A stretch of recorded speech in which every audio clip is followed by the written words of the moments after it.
All right, so thank you all for coming. It's really great to be here.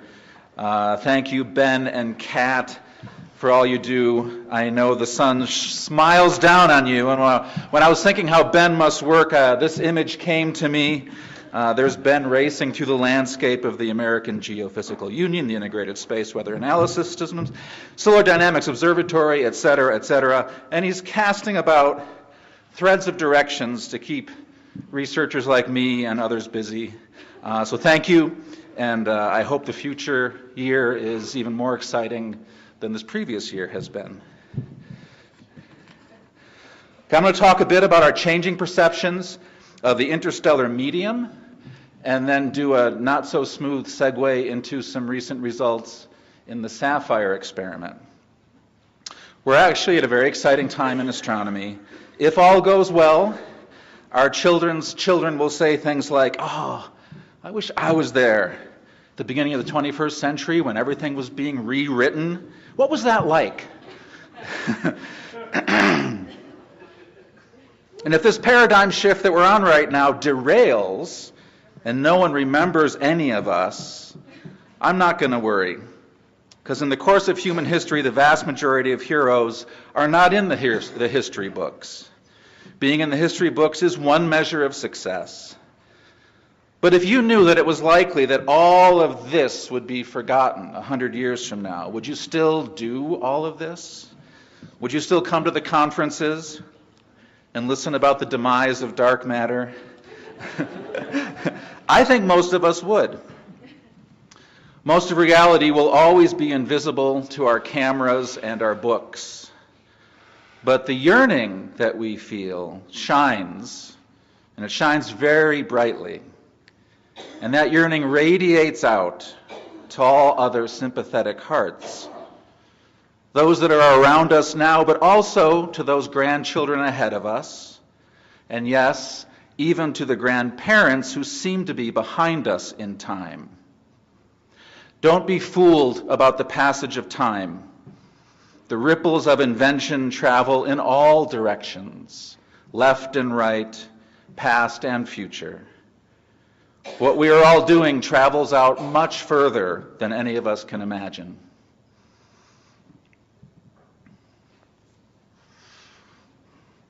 As we collect more and more data from more and more awesome telescopes, there is a notable confusion if we are looking at biological images or astronomical images.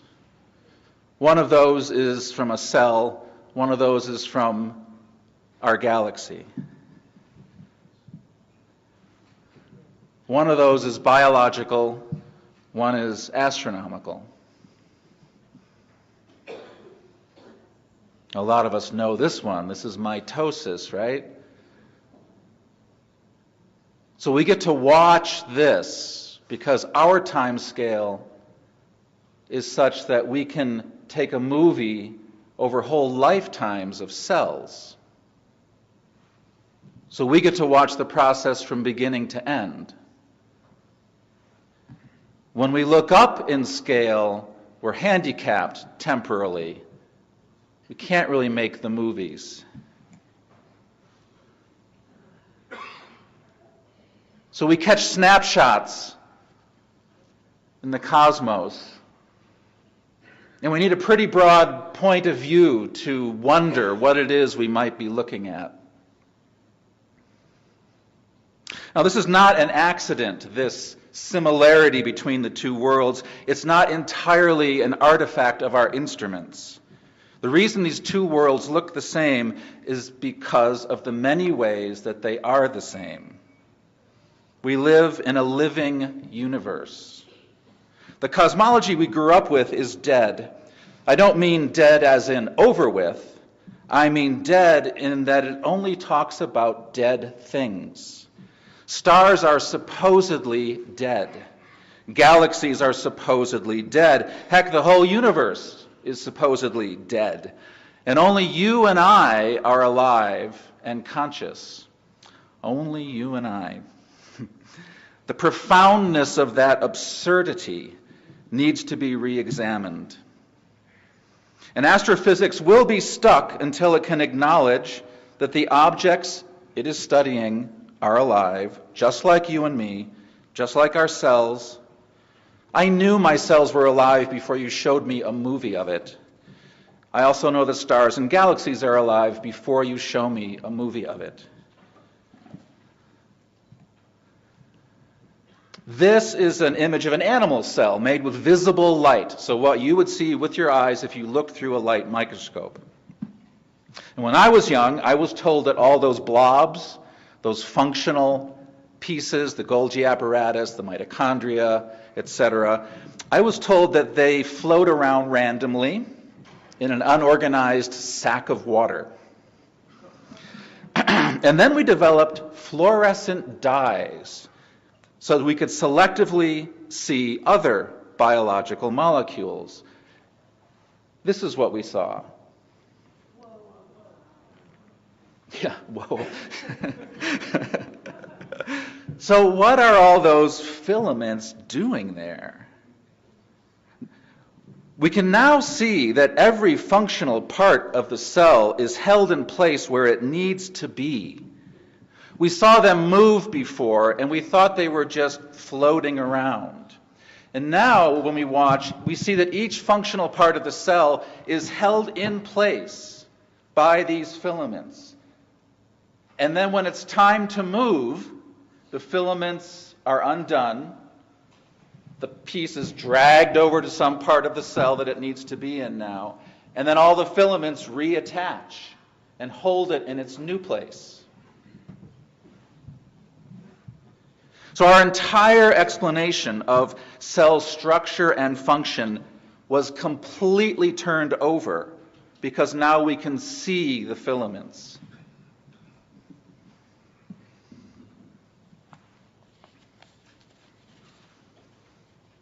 So of course we have to build our models on what we can see, right? If we could only see our bones and we knew nothing about muscles, then we would say there's a lot of empty space in the human body. And we would see the bones moving around during the day, and we'd have to say things like, well, the bones move because of air currents and because of random collisions with other bones.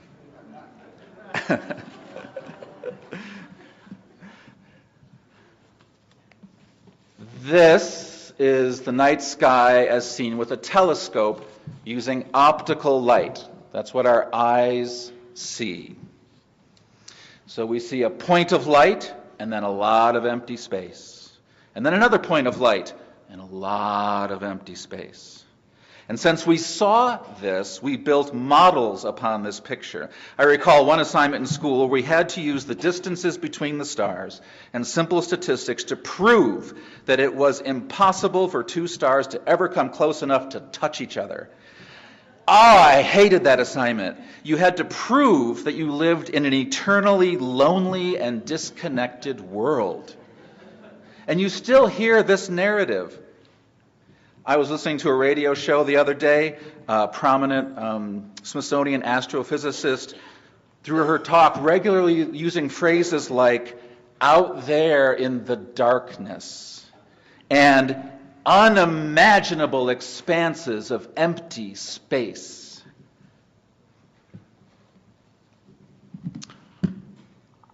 So now we're going to look at the same region of the sky with a different wavelength that our eyes can't see. But with the Herschel telescope and the Planck telescope, we're getting new pictures.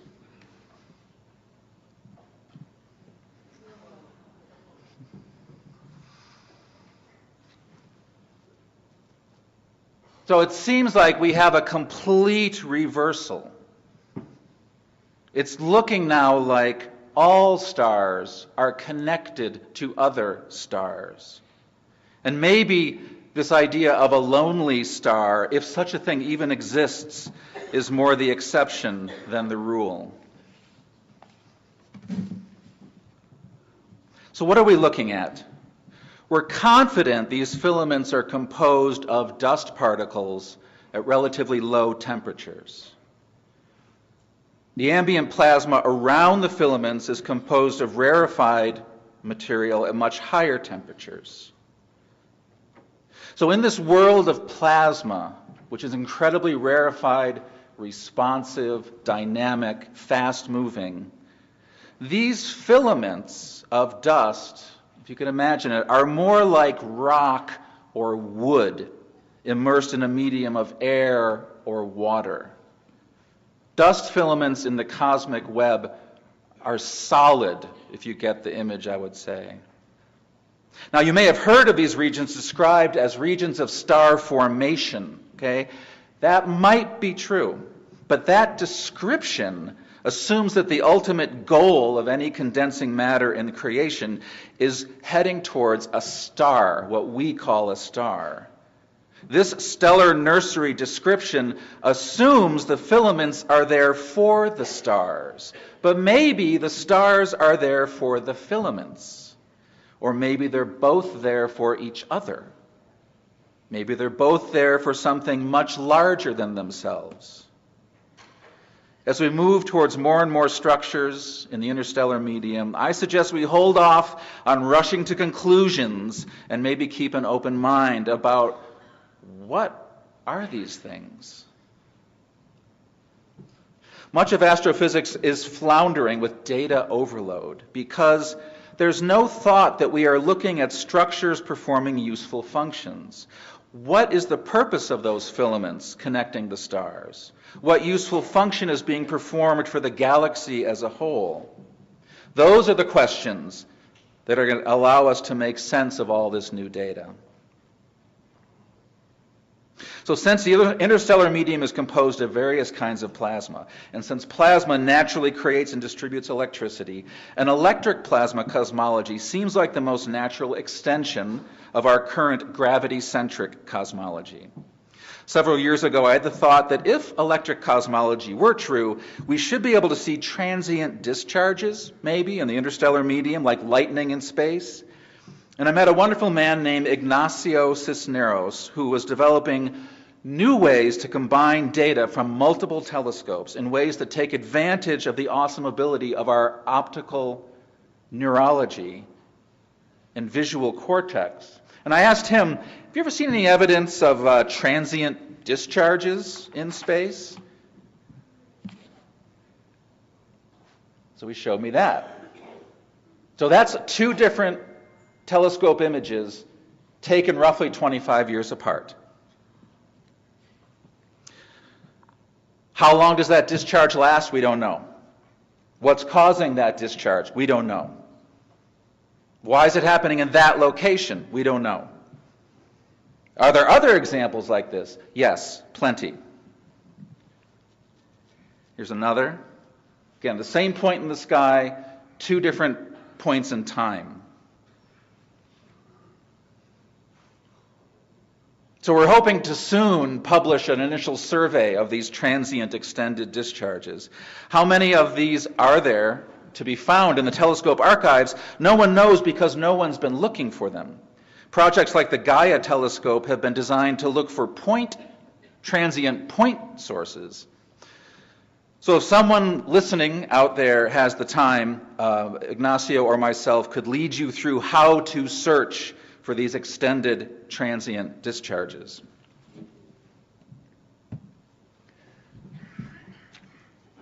It's not dark enough in the room, is it, to see?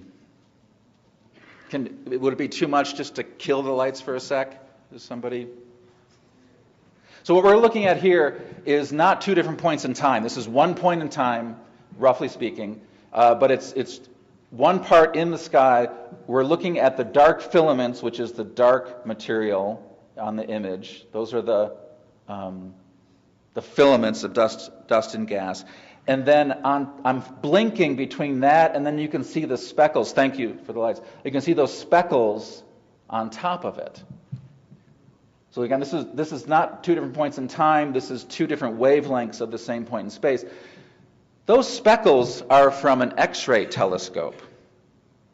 So what could it mean that the cold, dense, stiff part of the galactic medium, intragalactic medium, also has really high energy discharges going on around it, X-ray discharges that are following along on that filament?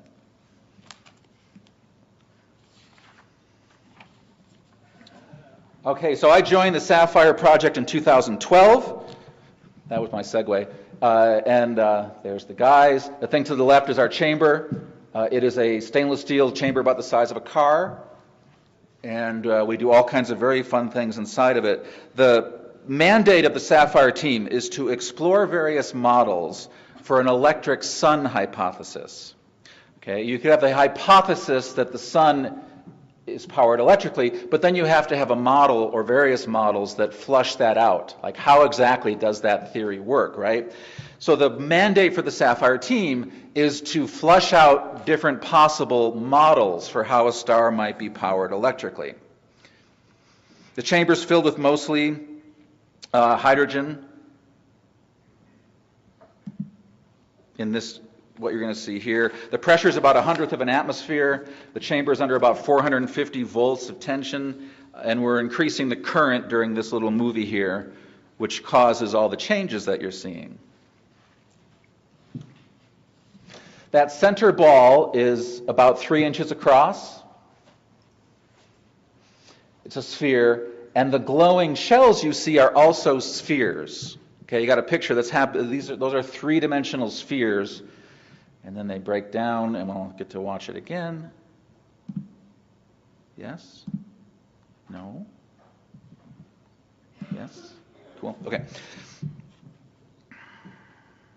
So you're looking through like an onion, a translucent onion. And each of those layers come and go as we change the energy into the system. Each of those shells is what's called an electric double layer.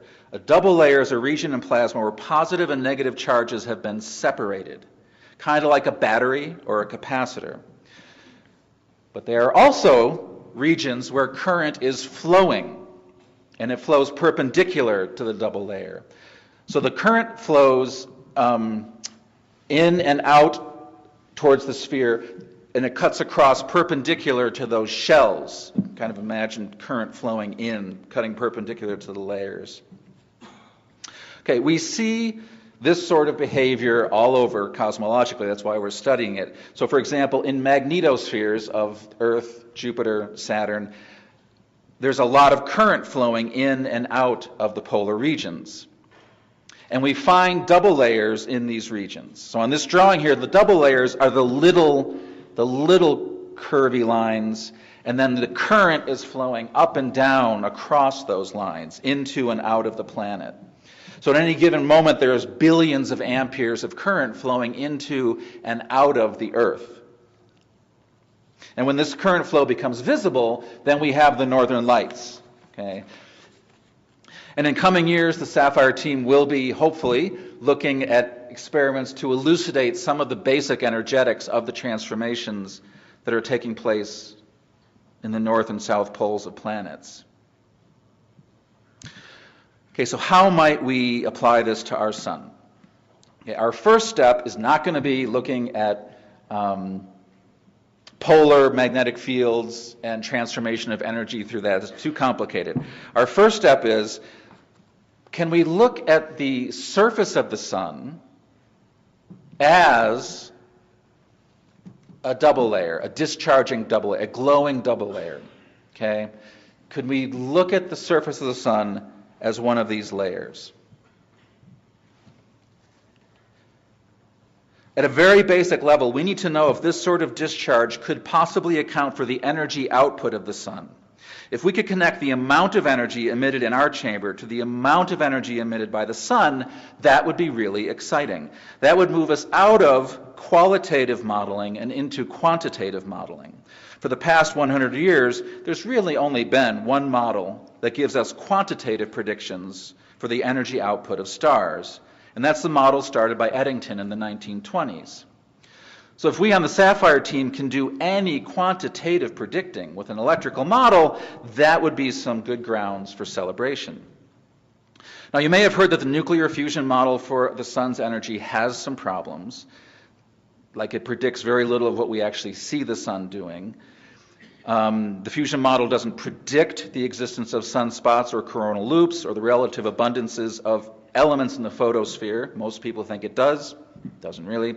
or the 11-year cycle of the magnetic field, or the amount of convection underneath the photosphere, or the existence of a photosphere, or a chromosphere, or a corona, or the temperature profile of the sun's atmosphere.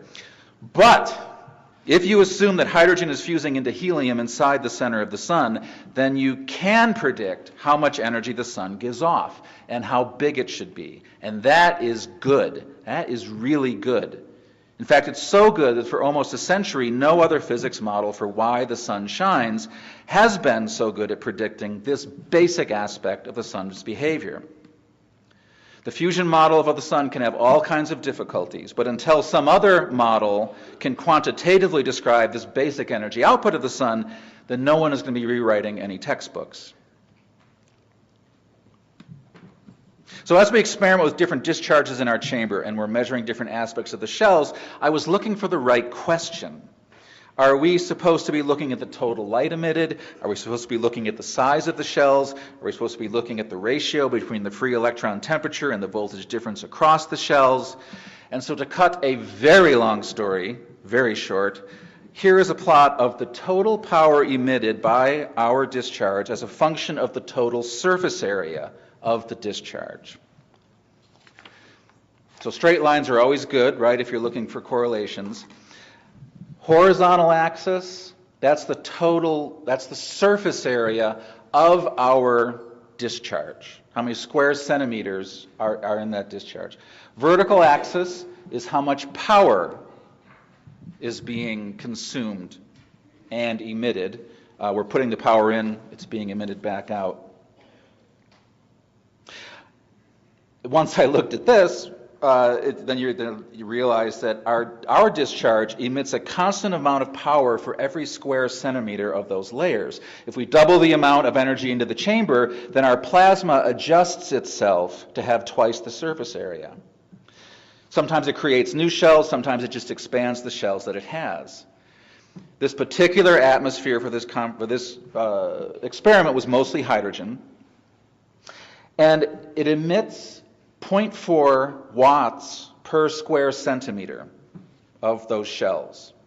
It doesn't matter if there's 1 shell, 2 shells, 7 shells. It doesn't matter if we're emitting 1,000 watts of power or 20,000 watts. The plasma discharge will adjust itself such that there's just enough surface area to handle that much power. The plasma actually wants to be stable.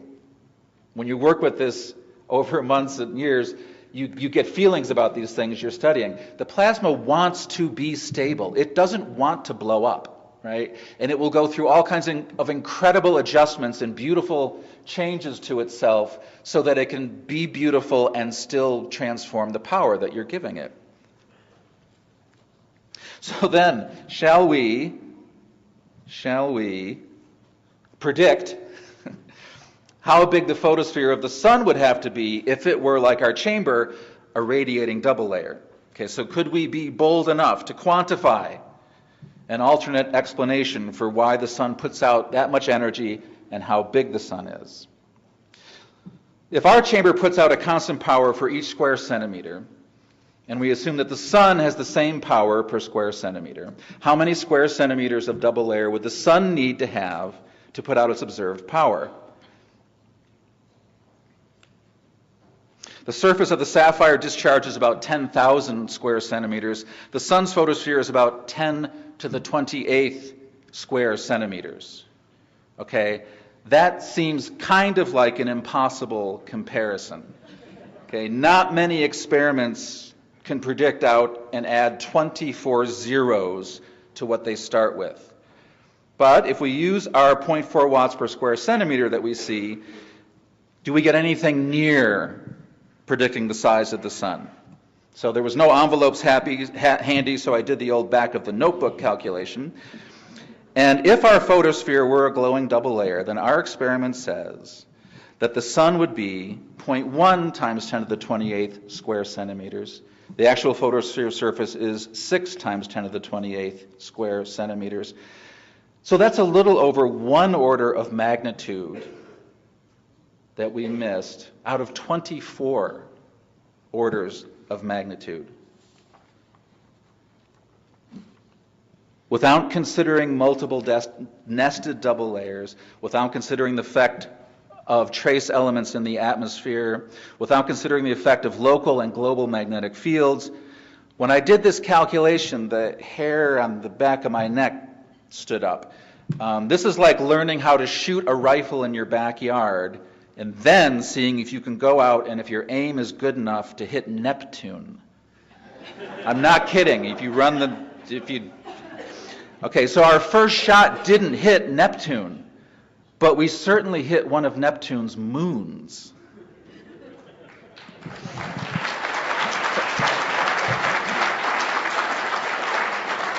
So you are the first to hear it. You are my pre-paper announcement, so good job. Woo! Yeah, okay. So not bad for a chamber the size of a truck in the backwoods of Toronto. I want to thank, again, Bruce and Scott Mainwaring for their support of this project. They've made possible all of this great work. Thank you.